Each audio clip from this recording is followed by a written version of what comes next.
Diabetes রোগীদের দীর্ঘদিন ধরে ব্লাড সুগার বেড়ে থাকার কারণে কিডনির ব্লাড ভেসেল ক্ষতিগ্রস্ত হয়, তাতে কিডনিও ক্ষতিগ্রস্ত হয়। এছাড়া ডায়াবেটিস রোগীদের উচ্চ রক্তচাপও কমন। উচ্চ রক্তচাপের জন্যও কিডনির ক্ষতি হয়। এই জন্যই ডায়াবেটিস রোগীদের কিডনির রোগ খুবই কমন। এখানেই আপনাকে ব্রানকন ও আল্ট্রাকন সিরাপ কম্বো প্যাক সাহায্য করতে পারে। আগেই বলেছি, ডায়াবেটিসে কিডনির সমস্যা খুবই কমন, সাথে অন্যান্য সংক্রমণের মতো ইউরিনারি ট্র্যাক্ট ইনফেকশনের সম্ভাবনাও বেড়ে যায়, যা থেকে রাতে বেড ওয়েটিং এর মতো সমস্যা দেখা যেতে পারে। এসব কারণে আবার মানসিক চাপ বেড়ে যেতে পারে, যা সমস্যাগুলোকেও আরো বাড়িয়ে দেয়। ডায়াবেটিক কিডনির সমস্যা, urinary tract infection, bed wetting ও সাথে মানসিক চাপ কমাতে কম্বো প্যাকটি দারুণ কার্যকরী।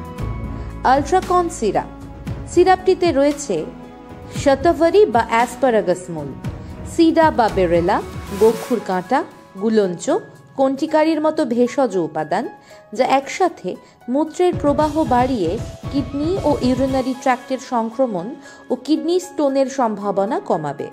ভেষজগুলোর অ্যান্টিঅক্সিডেন্ট ও অ্যান্টি ইনফ্ল্যামেটরি কার্যকারিতার মাধ্যমেও সামগ্রিক কিডনিকে সুস্থ রাখবে, বেড ওয়েটিং এর সম্ভাবনাও কমাবে।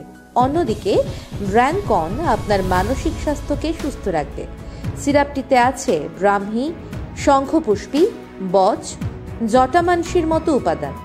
ভেষজগুলি একসাথে আপনার মস্তিষ্কের কার্যকারিতা বাড়াবে, ফলে সহজে ক্লান্ত হবেন না, মানসিক চাপ কমবে। যারা অফিসে কম্পিউটারে দীর্ঘ সময় কাজ করেন, তাদের জন্য সিরাপটি দারুণ উপকারী হতে পারে। সিরাপ দুটি খাবেন কিভাবে, তাই তো? সিরাপ দুটির প্রতিটিরই 2 চামচ করে দিনে 2 বার খাওয়ার নিয়ম প্যাকেটের লেভেলে বিস্তারিত পেয়ে যাবেন। আর অবশ্যই ডাক্তারবাবুর সরাসরি পরামর্শ নিয়ে নেবেন। ডেসক্রিপশন ও প্রথম কমেন্টে সিরাপ দুটির কম্বো প্যাক পেয়ে যাবেন।